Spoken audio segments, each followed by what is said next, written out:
دسته خودنان خورده میتونه مادر کغر په ګوړه مستړیم د زړه په زور اخلم قدم ستړیم د بې وسۍ او مجبوریت وروستی حد ساتم په سترګو کې چې نم ستړیم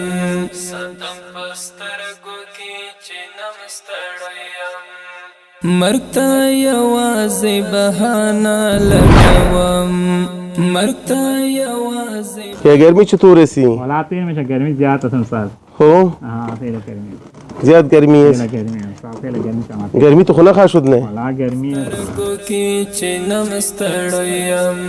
ژوند لکه غر په ګوړه مستړیم چطور سی دیگه خوب سی مریض خونه شدی वाला मरीज के जोड़ गए मरीज फौरन तेरे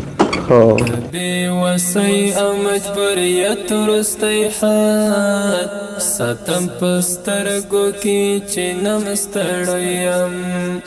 هر هنر به بنسټ وچې د کړې هر هنر السلام علیکم همشهره مادر جان چطور سی خوب سی بچه من روز است جان جوړ است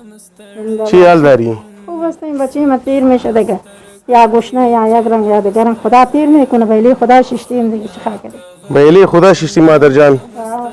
بچه من ولی خدا ششتیم دیگه اگر بود میخوریم اگر نه صبر خدا میکنیم بچه اگر که گای جور است و گای ناجور است کی دسته خودنان خورده میتونه مادر په سترګو کې چې نم ستړیم مغواری میده میکنم از روی بار بدید تو میکنه دادان خود میکنه خب زمستان مددانش میکنه خب اوی دخترت که معذور است یا خونان خورده میتونه یا نان خورده میتونیم استاده شده نمیتونیم استاده شده نمیتونن یا چارش نمیتونیم خب مادر جان 4 تا دخترت معذور است یک بچهت معذور است از این خدمتش چی رقم میکنی تو این حالا یک دانه گوله به خدا خوردیم بچیم تو مر قسم ندادی خودم قسم کردم گشته نمیتونم باز موتور چلو واری با گوله خورد میخورم یک ساعت شو پای ما شیما داشته می باشه اگر نی پای خودم هم خسکار نیست دستای ما درد میکنه شانه ما درد میکنه بالا و پایین کنم ایرم بالا پین یا میکنی بالا و پایین میکنم تو کنم دیگه کی کنه برم اوی دخترت کالا ششته میتونه کاسه ششته میتونه کاسه کار جمع میکنم به ششتکای دخترک میشویش به ششتکای میره او برش من دایم کاسه رو بر جمع میکنم هر چیزا میبرم برش یا هم کلی تکلیف خودت تیر میکنی همین تکلیفا کلی بچی مثلا کس دیگه نیست که تو کمک کنه نه دیگه آ دیگه مادر جان تو اولاد جور نداری نه دیگه جور ندارم خدا دارم بس مادر جان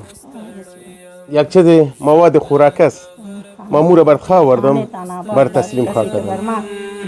د زړه په زور اخلم قدم ستړیم د بې وسۍ او مجبوریت وروستی حد ساتم په سترګو کې چې مادر جان بچی از کشور علی شکیبا فاخر ما امریک کمک کرده چی گفتنی برایش داری گفتنی برش دارم برش دایم دعا میکنه خدای پاک شفای خیر بدش هر وقت برش دعا میکنه نماز میخوانه دختران سبق میخوانه پنج وقت نماز میخوانه دعاگویش هستیم که بر ما بوقیتم روان کرده عالم روان کرده میخوریم برش دعا میکنیم که ما سیر میشه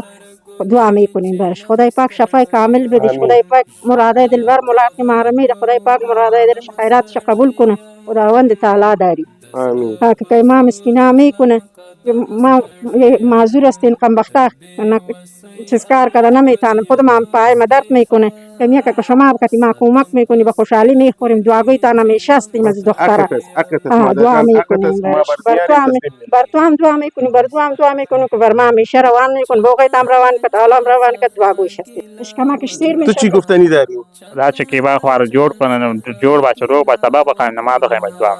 بس خوامی دیگه کدام گفتنی خونه داری جوड़ باش خدا که خدا شفای کامل بدش خدا جور داشته باش خدا که کچھ که جمع کردن بتان بر تو هم دعا میکنیم بر زی هم پین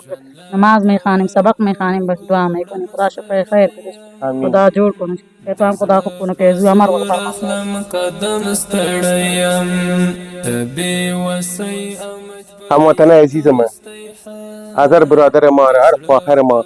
که پدر مادرش زنده است کوشش کنی که پدر مادرتان خدمتش کنی احترامش کنی او دویش بگیری شما خودتان میبینی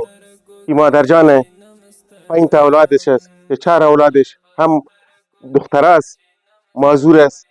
هم یک بچهش است ای هم معذور است. و مادر جان از 5 معذور خدمتش میکنه. واقعیت که زیر پای مادر جنت است. اگر ما شما باشیم از مادر جان باور به خدا کنیم که قدر خدمتش کنیم که به مثل که مادر خدمت میکنه. ببینیم که مادر جان تا آخر عمر خدمت میکنه. کو متاسفانه زیاتر برادرای ماست که پدر مادر هیچ خدمتش نمیکنه، احترامش نمیکنه، احترام خو نمیکنه و نمیکنه، خدمت هم نمیکنه. متاسفانه ما شما میگیم که زیر پی پدر مادر جنت است. کوشش کنیم که پدر مادر دعایش بگیریم. این برنامه امروز ما. تا دیگه برنامه. خدا حافظ او ناصرتان. او مادر جان خدا مهربان است. خدا مهربان است. بازم خدا مهربان است انشاءالله. سترګو کې چې نم ستړیم ژوند لکه غر په اوږو ستړیم د زړه په زور اخلم قدم ستړیم د بې وسۍ او مجبوریت